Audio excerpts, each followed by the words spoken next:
Hello friends, welcome in my YouTube channel Raj nursing classes.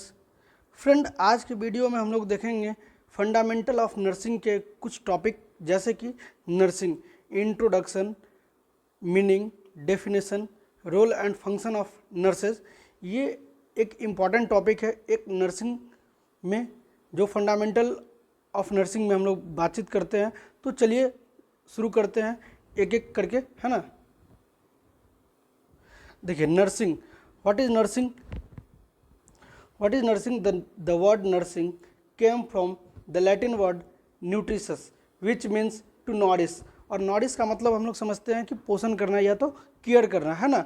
And to protect and to sustain, है ना। और बने रहते हैं और उनसे हम लोग क्या करते हैं, देख रेख करवाते हैं, है ना। तो हम लोग जब कभी भी बीमार पड़ते हैं तो हम लोग को क्या होता है, एक केयर करने वाले चाहिए होते हैं। और जब केयर करने वाले होते हैं उनको हम लोग क्या बोलते हैं, तो एक नर्सेज बोलते हैं। नर्सेज का ही मतलब क्या हुआ, न्यूट्रिशस। और न्यूट्रिशस का मतलब क्या हुआ, नॉरिश करना। नॉरिश करने का मतलब क्या हुआ, पोषण देना या फिर केयर करना, है ना। नेक्स्ट देखते हैं फ्लोरेंस नाइटिंगेल। फ्लोरेंस नाइटिंगेल कौन है? तो ये वेरी एक इंपॉर्टेंट टॉपिक है ना। जैसे हम लोग बोलते हैं ना कि फादर ऑफ मॉडर्न मेडिसिन, या फिर हम लोग और भी कोई टर्म बोलते हैं, तो इसमें फ्लोरेंस नाइटिंगेल है जो क्या है, मदर है, मदर ऑफ नर्सिंग, है ना। Mother of nursing is, who is mother of nursing? Florence Nightingale. इनका ये कहाँ से बिलोंग कर रहे थे? तो ये इटली से बिलोंग कर रहे थे, है ना। इनका डेट ऑफ बर्थ क्या था? तो 12 मई 1820। इस इन्हीं के एवरी ईयर हम लोग इनके जन्मदिन को हम लोग एज ए नर्सेस डे के रूप में मनाते हैं, है ना। ये एक याद रखने के लिए है, क्योंकि आप एक नर्स है और नर्सेस के लिए सबसे महत्वपूर्ण दिन कौन सा होता है? तो 12 मई एवरी ईयर, है ना। Known as lady with lamp, है ना। और Florence Nightingale is also known as lady with lamp. क्यों? क्योंकि इनके हाथ में एक लालटेन था और ये रात में कभी भी सेवा करने के लिए निकल जाते थे, तो इसीलिए इनका नाम पड़ गया lady with lamp. Next, nurses का फुल फॉर्म देखते हैं, है ना। अब नर्स है तो नर्सेज का फुल फॉर्म भी होगा, फुल फॉर्म, है ना। तो नर्सेज का फुल फॉर्म क्या है? एन फॉर नोबिलिटी या फिर knowledge, N for usefulness, R for responsibility, S for sympathy या simplicity, E for efficiency and capacity, है ना। तो नोबिलिटी का मतलब क्या होता है? श्रेष्ठ, है ना। जैसे आप किसी भी चीज़ में श्रेष्ठ हो जाते हैं तो मतलब आपके पास फुल रूप से स्किल आ गया, तो आप क्या बोलते हैं, हम श्रेष्ठ हो गए, है ना। यू फॉर यूजफुलनेस, यूजफुलनेस का मतलब क्या होता है? उपयोगिता, उपयोग होते हैं। नर्सेज का क्या होता है? बहुत ज़्यादा इंपॉर्टेंस होता है। आर फॉर रिस्पॉन्सिबिलिटी, रिस्पॉन्सिबिलिटी का मतलब क्या होता है? रिस्पॉन्सिबिलिटी मीन्स क्या होता है? जिम्मेदारी। आप पेशेंट का जो भी, जिस पेशेंट का भी आप इलाज कर रहे होते हैं, तो उसका क्या होता है, आपके पास कुछ ना कुछ एक उनकी रिस्पॉन्सिबिलिटी होती है कि उनको केयर करना या फिर उनको ट्रस्ट दिलाना आपकी रिस्पॉन्सिबिलिटी है ना। एस फॉर सिंप्लिसिटी और सिंपैथी। सिंप्लिसिटी का मतलब क्या, वो नर्सेज जो है क्या है, वो एक सिंपल रहते हैं और उनका रहन सहन भी क्या है, सिंपल है। सिंपैथी मतलब सद्भाव, और वो लोगों को साइकोलॉजिकल सपोर्ट भी देते हैं, है ना। E for efficiency and capacity. Efficiency का मतलब क्या होता है? कार्य क्षमता। उनमें क्या होना चाहिए? कार्य क्षमता होना चाहिए, है ना। नेक्स्ट देखेंगे हम लोग नर्सिंग डेफिनेशन के बात करेंगे, है ना। इनका नर्सिंग है तो नर्सिंग का कुछ ना कुछ क्या होती है, डेफिनेशन भी होती है, जिसको हम लोग बोलते हैं हिंदी में परिभाषा, है ना। तो इसकी परिभाषा देखेंगे, the act of utilising the environment of the patient to assist him in the recovery.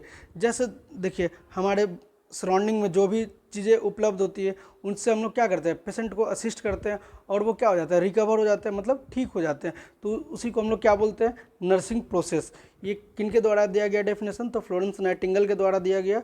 कब दिया गया? तो 1860 ईस्वी में दिया गया, है ना।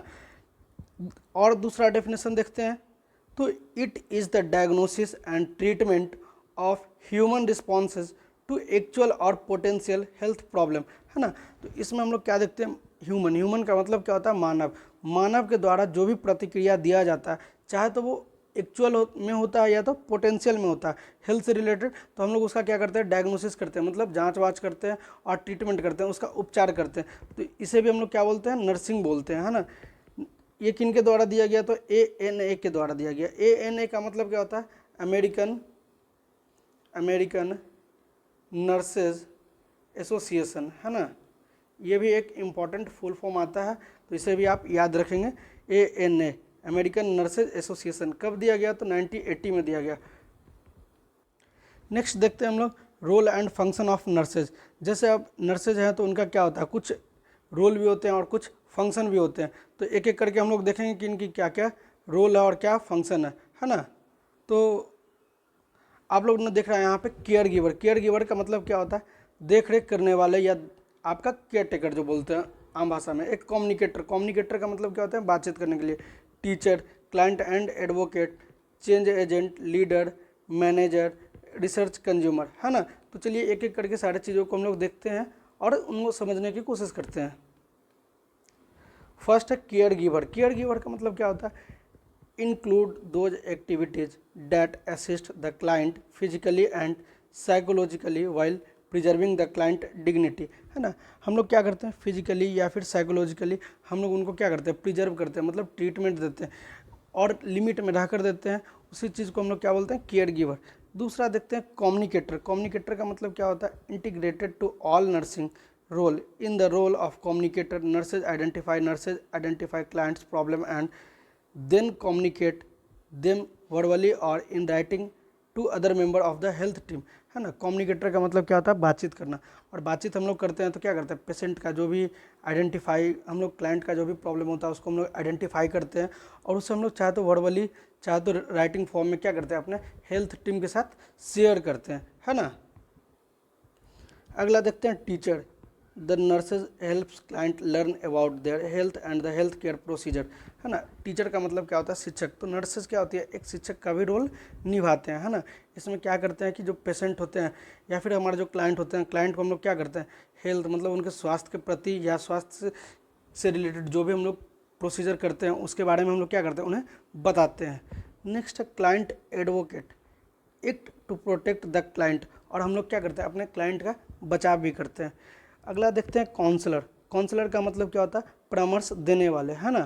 Counselling is the process of helping a client to recognise and cope with stressful psychological और social problem and to develop improve the personal relationship, है ना। जैसे हम लोग देखिए काउंसलिंग करते हैं मतलब परामर्श करते हैं। जब परामर्श करते हैं तो क्या होता है? हम लोग हेल्प करते हैं। किसका हेल्प करते हैं? तो क्लाइंट का। किस चीज़ में करते हैं? तो recognise and cope with the stressful psychological. उन्हें साइकोलॉजिकल या फिर मानसिक रूप से कोई भी बीमारी होता है तो हम लोग क्या करते हैं? उनको काउंसलिंग करते हैं, मतलब परामर्श देते हैं, है ना। जिससे उनको क्या होता है? थोड़ा सा सहायता महसूस होता है और वो अपने पर्सनल रिलेशनशिप में बेटर कर पाते हैं। नेक्स्ट देखते हैं change agent. Make modification on their on behaviour. अब जब आप कुछ ना कुछ जब काउंसलिंग करवाएंगे तो क्या होगा? कुछ ना कुछ आप में बदलाव आएगा, है ना।